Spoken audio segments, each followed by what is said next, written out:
Vince Caldwell exhaled sharply, glancing at his expensive watch for the 10th time in 5 minutes. The sleek platinum timepiece gleamed under the dim station lights, but the minutes continued to tick by with agonizing slowness. He was stuck. The train was delayed indefinitely, and the growing frustration of the crowd around him did little to ease his own irritation. Vince had no patience for inefficiency. His entire life was built around control, precision, and never being late. But now, here he was, trapped in a freezing station surrounded by strangers with nowhere to go. He adjusted the cuff of his tailored suit, his sharp jaw tightening. His private car had broken down miles away, and in a rare moment of desperation, he had decided to take the train. A mistake, clearly. A soft sigh beside him caught his attention. Vince turned his head, and his gaze landed on the woman sitting next to him on the worn metal bench. She was bundled in an oversized coat, her dark curls spilling out from beneath a simple knit hat. Her face was delicate but strong, with intelligent eyes that flickered with quiet amusement as she glanced at him. "You look like you're about to fire someone," she said lightly, hugging a paper cup of coffee between her gloved hands. Vince arched a brow, taken aback by her directness. "I don't have anyone to fire at the moment." "Unfortunate," she mused, blowing gently on her drink. "You seem like the type who thrives on control." He frowned, unsure whether to be annoyed or intrigued. "And you seem like the type who enjoys making assumptions about strangers." She smiled at that, tilting her head slightly. "Not assumptions. Observations." Vince studied her, noting the worn edges of her coat, the way she shifted her weight slightly as if trying to stay warm, a stark contrast to his own world of luxury and comfort. "And what else have you observed?" She paused, biting her lip in thought. "You're impatient, probably used to getting your way. You don't take public transport often, which means you're either ridiculously wealthy or just very particular about your routine. And right now, you're debating whether or not to continue this conversation because you're not sure if I'm worth your time." Vince blinked. For the first time in a long time, someone had caught him completely off guard. Before he could respond, an announcement crackled over the speakers. The train was still delayed, no estimated time of departure.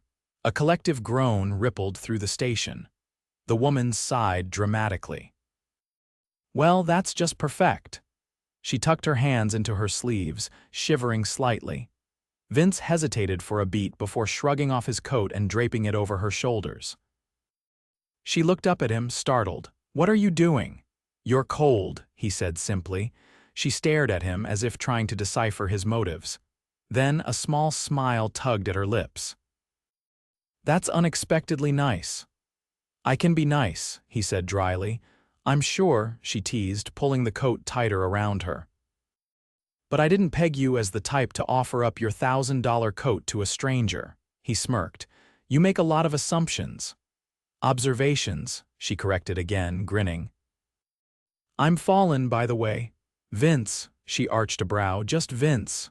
"For now," Fallon chuckled, shaking her head. "Mysterious." "I like it." Vince wasn't sure what it was about her, but he found himself relaxing, the frustration of the delay fading slightly. There was something refreshing about her, an honesty that felt rare in his world of polished facades and calculated conversations. "So, Vince," she said, stretching her legs out in front of her. "What brings you to the world of delayed public transport?" He exhaled, leaning back against the bench. "Unfortunate circumstances." Sounds ominous. "My car broke down," Fallon gasped dramatically. "A tragedy, however will you survive?" He chuckled despite himself. "I'm figuring that out." She took a sip of her coffee, her gaze playful.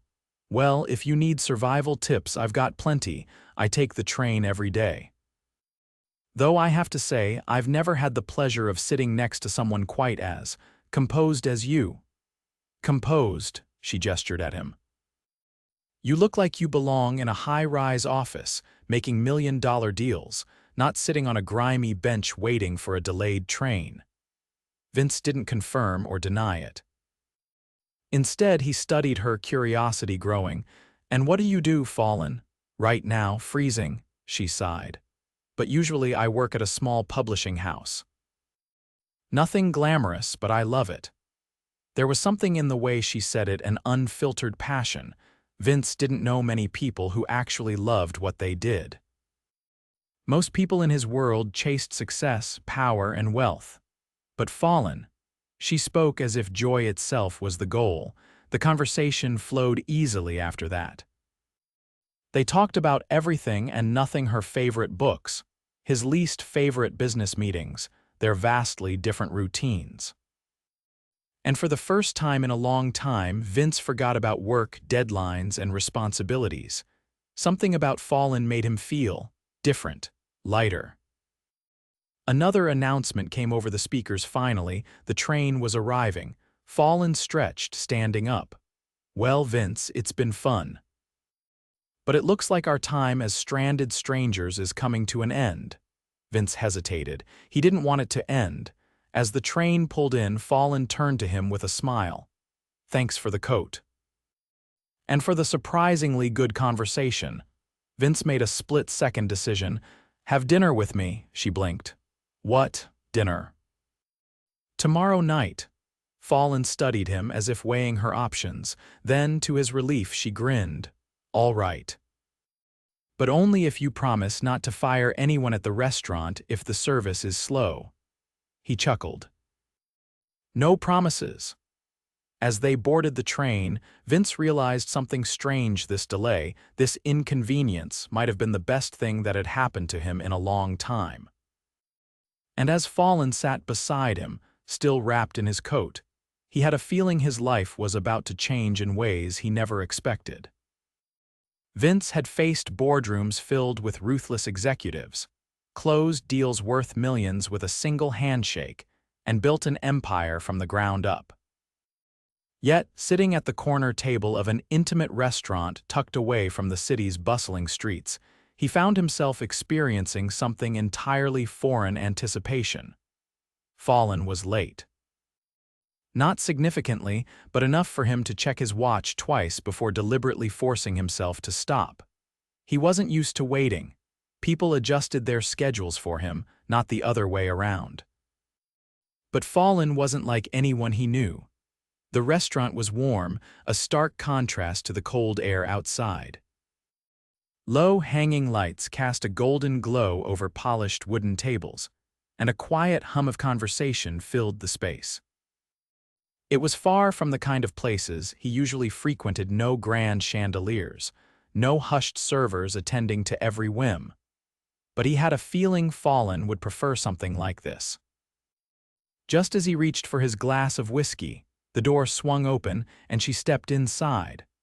Her dark curls were slightly damp from the light drizzle outside, her cheeks flushed from the cold. She wore a deep green dress, simple yet undeniably elegant, and as she scanned the room, her gaze landed on him. A small smile played at her lips before she walked over, slipping into the seat across from him. "Sorry I'm late," she said, peeling off her coat. "The train was packed. I almost had to wrestle someone for a seat." He leaned back slightly, taking her in. "I'd have paid to see that." She laughed, a soft, genuine sound that made something shift inside him. "I'd like to think I'd win." Vince signaled the waiter subtly, and within seconds, a bottle of wine was brought to the table. Fallon raised an eyebrow. "Efficient." "I prefer not to waste time," he said, watching her reaction. She tilted her head slightly. "And yet you waited for me." He didn't answer that. He didn't need to. The conversation flowed easily, just as it had the night before. Fallon spoke with a kind of unfiltered honesty that was rare in his world. She told him about the manuscript she was working on, a project she was passionate about but struggling to get approval for. He listened, genuinely engaged, though the concept of fighting for approval was foreign to him. At one point, she leaned forward slightly, resting her chin on her hand. So, Vince, what do you actually do? He took a sip of his drink before answering. Investments, mergers, acquisitions. She narrowed her eyes. That's vague. That's intentional. She huffed a small laugh. All right, mystery man, let me guess you own something big. He merely held her gaze. Her expression shifted, realization dawning. Wait, you don't just work in investments, you run the show, don't you? Vince wasn't sure why he felt the need to downplay it. He'd never been one to shy away from power, yet with Fallon, the idea of leading with his wealth seemed irrelevant. She studied him for a moment before shaking her head. I knew you weren't normal, he chuckled. I'll take that as a compliment. Their food arrived, and as they ate, he found himself relaxing in a way he hadn't in years. The weight of expectations, the constant need to be calculating and strategic, it all faded in her presence. At some point, Fallon glanced around the restaurant. I have to admit, I was expecting something more extravagant, private dining, maybe a rooftop view of the city. I considered it, he admitted. But I had a feeling you'd prefer this. Her lips parted slightly, as if his words had caught her off guard. You were right. As the evening stretched on, the air between them charged with an unspoken energy. When they finally stepped outside, the rain had turned into a mist, the streetlights casting a soft glow over the pavement. Fallon turned to him, her breath visible in the cool night air. I had a great time. So did I. She hesitated for a moment, her fingers tightening around the strap of her bag. This feels different. He knew exactly what she meant. Without thinking, he reached out, brushing a loose curl behind her ear. It was a small gesture, but the way her breath hitched told him it wasn't insignificant. Different isn't always bad, he said quietly. She searched his face as if trying to decipher something unspoken. Then, with a soft laugh, she stepped back. Good night, Vince. He watched her walk away, something unfamiliar settling in his chest. For the first time in as long as he could remember, he wasn't thinking about his next deal, his next move, or how to stay ahead. He was thinking about her. Vince arrived at his office the next morning, but for the first time in years, his mind wasn't consumed by business. Instead, Fallon's laughter echoed in his thoughts, the way she had leaned in as if drawn by some invisible pull between them. It had been a long time since he had wanted to see someone again, not out of necessity or expectation, but because he simply couldn't stay away. His assistant, Lillian, knocked briskly before stepping inside. Mr. Caldwell, your 9 o'clock meeting is set, and the legal team needs your approval on the merger contracts. He nodded, flipping absent-mindedly through the documents she placed on his desk. Numbers, projections, legal jargon. It was all second nature to him, yet his focus wavered. Lillian hesitated.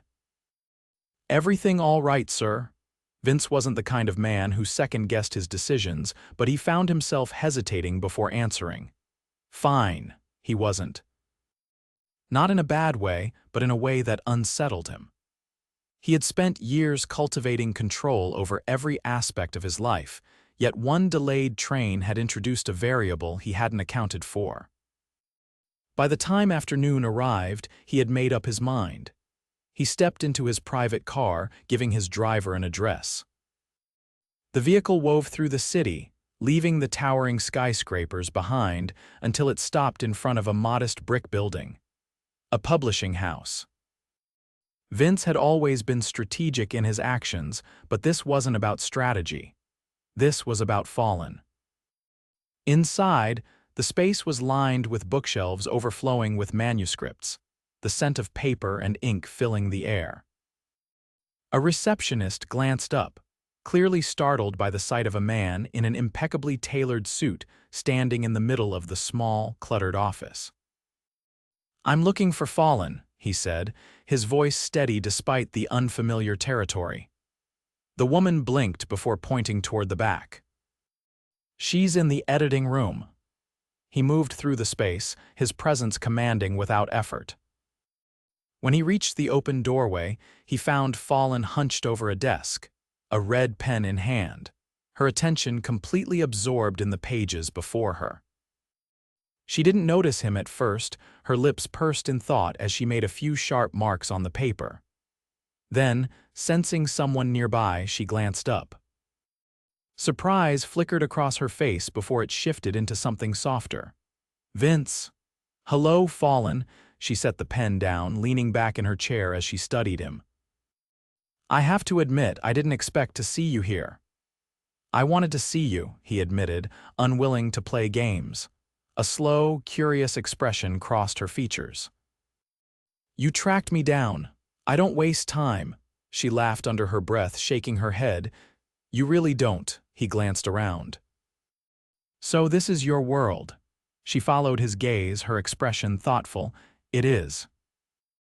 "Not as sleek as yours, I imagine." "No," he agreed, "but it suits you." She tilted her head slightly, something unreadable in her gaze. "And what exactly do you plan to do now that you've found me?" Vince had spent years making calculated decisions, ensuring every move led to an advantage, but this wasn't about leverage or gain. It was about something he couldn't quite name yet. "I want to take you to dinner again." Fallon's lips curved slightly, but she didn't immediately answer. "You don't seem like the kind of man who does casual." He stepped closer, his voice lower. "No, I don't," she exhaled softly, as if weighing the implications of his words. Then, after a beat, she nodded. "All right, but you're going to have to be patient with me." Vince wasn't a patient man, but for Fallon, he could learn to be. They parted ways with the promise of another evening together, yet Vince knew this wasn't just another night out. Fallon was different in a way that unsettled him, that made him question why he had spent so many years chasing power when something as simple as a delayed train had given him something far more valuable. And for the first time, he found himself wanting more. Vince had never known uncertainty.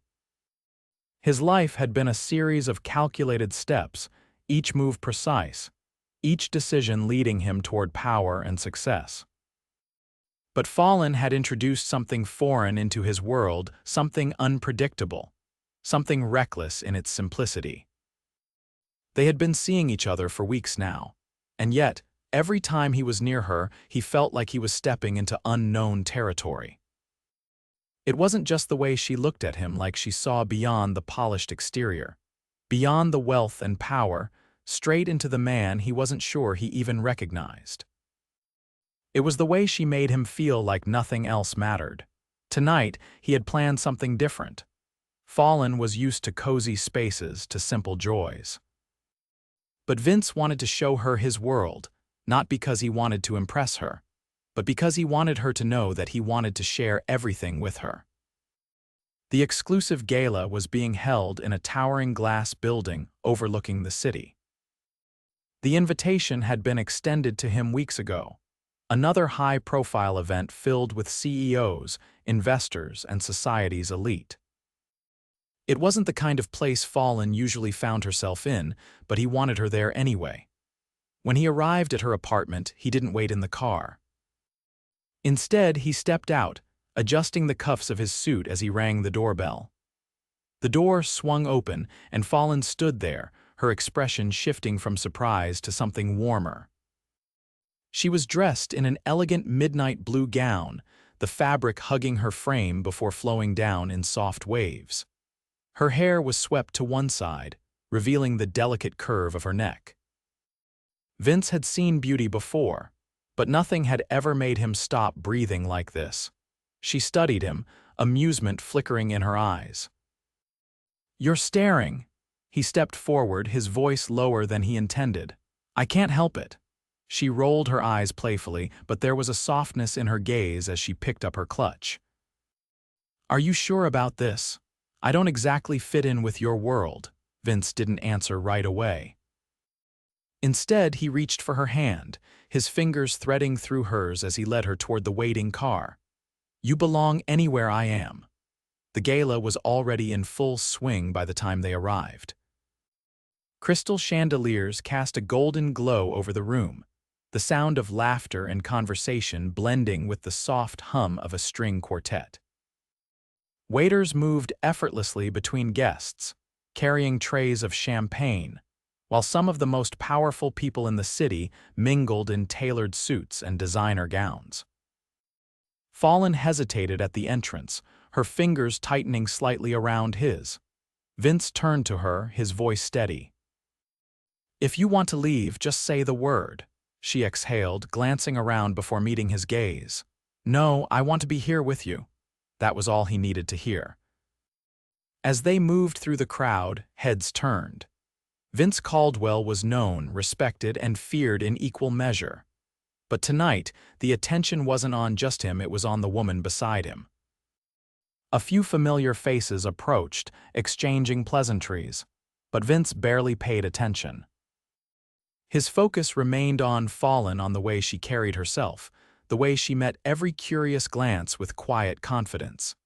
She wasn't intimidated, and that only made him want her more. At one point, an older man, one of Vince's business associates, gave Fallon an appraising look. "Caldwell, I don't believe we've met your companion." Vince's expression didn't waver. "Fallon." He didn't offer any further explanation, and he didn't need to. The man smiled, though there was an edge to it. "Quite the change from your usual company." Vince's grip on Fallon's hand tightened slightly, but before he could respond, Fallon spoke first. "I suppose change is inevitable when you find something worth holding on to." The man blinked, caught off guard, before chuckling lightly. "Touché." As the evening went on, Fallon surprised him at every turn. She wasn't overwhelmed, if anything, she seemed to take it all in stride, and Vince realized something then. It wasn't that she didn't fit into his world. It was that his world had never been complete until now. Later, as they stood on the balcony overlooking the city, Fallon leaned against the railing, the cool breeze brushing against her skin.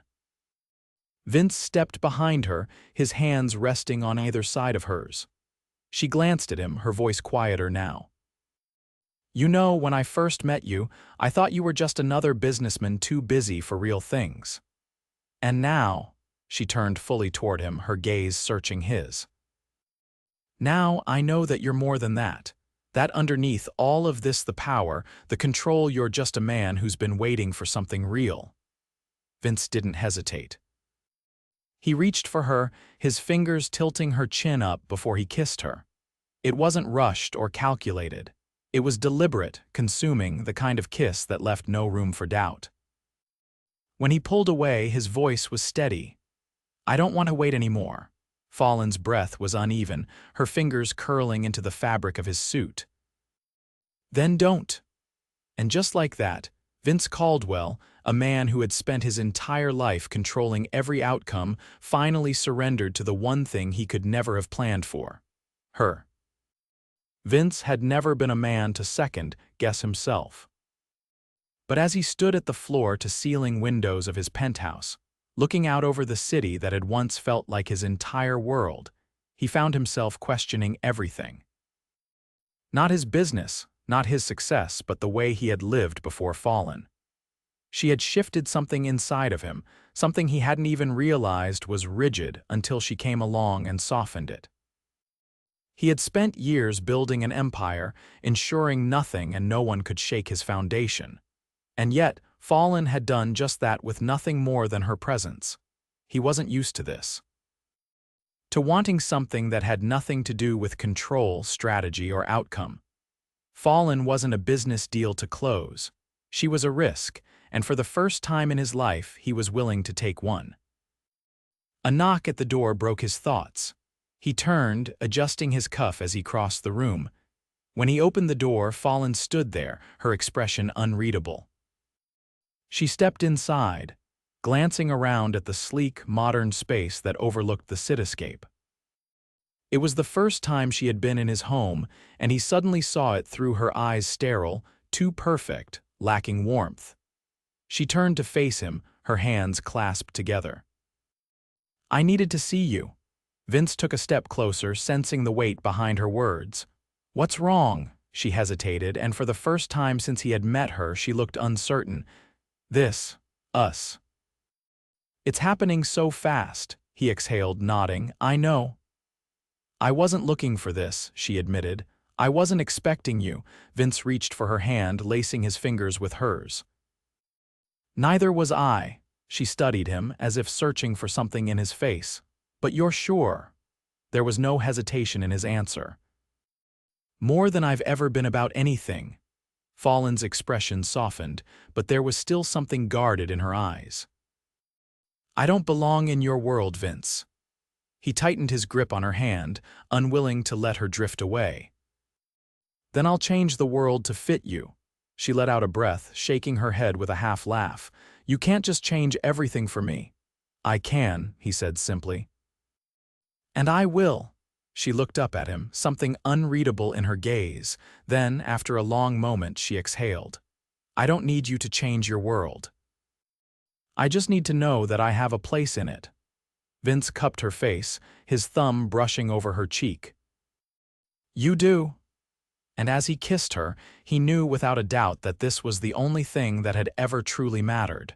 The next few weeks were a whirlwind. Fallon became a constant in his life, not just as a fleeting distraction, but as something permanent. She challenged him in ways no one else dared. She made him see things differently, made him want to be better, not for business, not for power, but for her. But not everyone saw it that way. At an exclusive event one evening, Vince found himself standing beside Fallon, his hand resting at the small of her back as they navigated the sea of familiar faces. The whispers had started the moment they arrived, curious glances, hushed conversations. Vince had built his reputation on being untouchable, and Fallon was proof that something had changed. A woman approached, tall, poised, with an air of entitlement Vince recognized all too well. She was the daughter of an investor, someone who had always assumed she would end up in his orbit. She smiled, but it didn't reach her eyes. Vince, I have to admit I was surprised to hear about your new relationship. Fallon stiffened slightly beside him, but she didn't shy away. Vince's expression didn't waver. Were you? The woman's gaze flickered to Fallon, assessing. You've always been selective about who you surround yourself with. Fallon spoke before Vince could. Lucky for me, he's not basing his choices on what other people think. Vince felt a surge of pride at the quiet strength in her voice. He turned to the woman, his tone clipped. If you have a problem with who I choose to be with, that problem is yours, not mine. The woman's smile faltered before she quickly excused herself. Fallon exhaled, shaking her head. That was subtle. Vince turned to her fully, his hand tightening at her waist. I don't do subtle when it comes to you. She searched his face, her expression softening. I noticed. Later that night, as they walked through the city streets, Fallon slipped her hand into his. You really don't care what anyone thinks, do you? Only about what you think. She looked up at him, her voice quieter now. And what if I told you I loved you? Vince stopped walking. The words settled between them, weighty and real. For the first time in his life, Vince Caldwell, the man who had never let emotions dictate his decisions, felt his entire world tilt. Fallon bit her lip, her voice barely above a whisper. Too soon. Vince didn't answer with words. Instead, he pulled her against him, capturing her mouth in a kiss that left no room for doubt. When he finally pulled away, his voice was steady. Not soon enough. She let out a breathless laugh, burying her face against his chest. And just like that, Vince Caldwell, the man who had built his life around control, finally understood what it meant to surrender. Because Fallon wasn't just a part of his world, she was his world. Vince had never been one for grand speeches, but as he looked at Fallon, standing in the center of his penthouse with the city sprawling behind her, he knew words weren't enough to capture what she had become to him. She had entered his life by accident, a moment of fate that had turned his carefully structured world upside down. And now, there was no going back. Fallon turned from the window, her arms crossed in a way that told him she was deep in thought.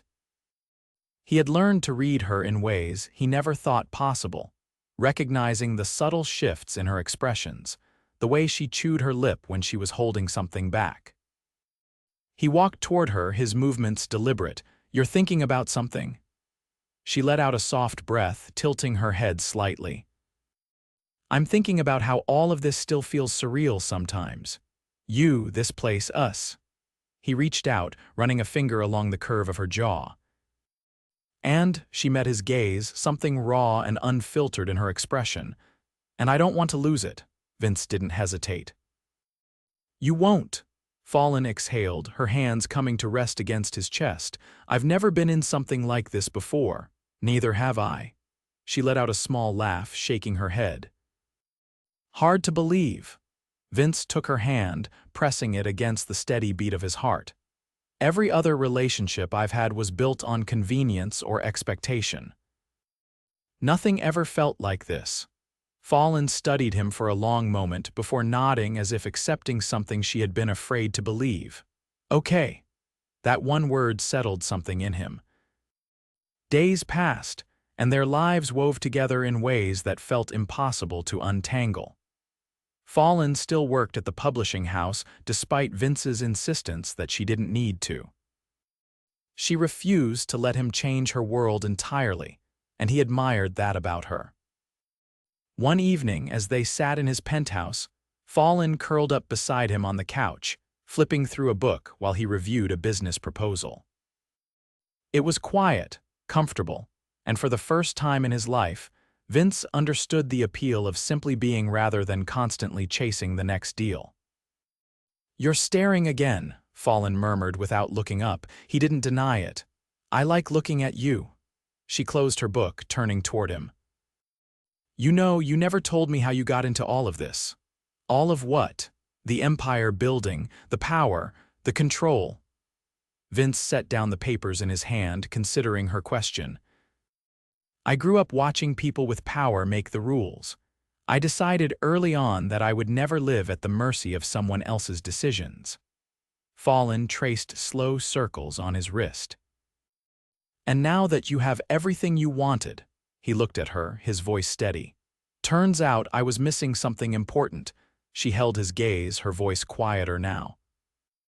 "And what was that?" Vince's answer was simple. "You."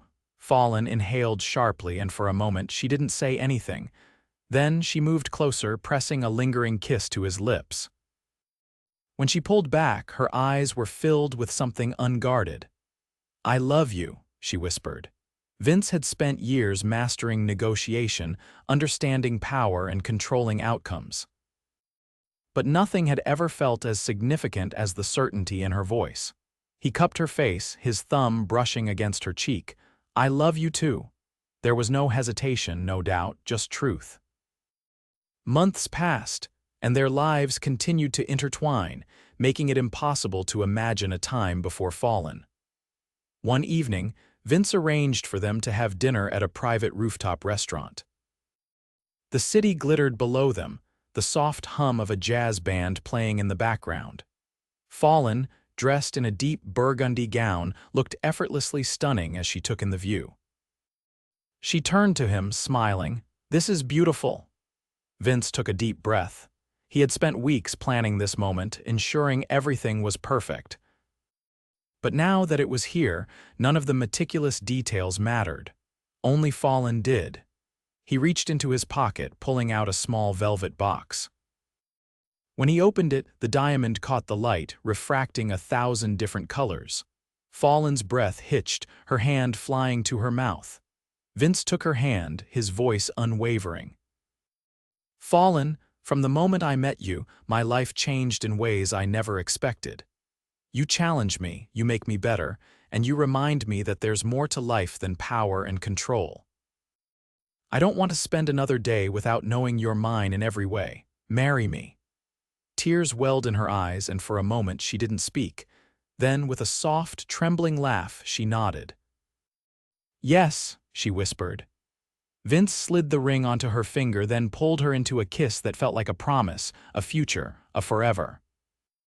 As the city lights shimmered around them, Vince knew with absolute certainty that this was the greatest deal he had ever made.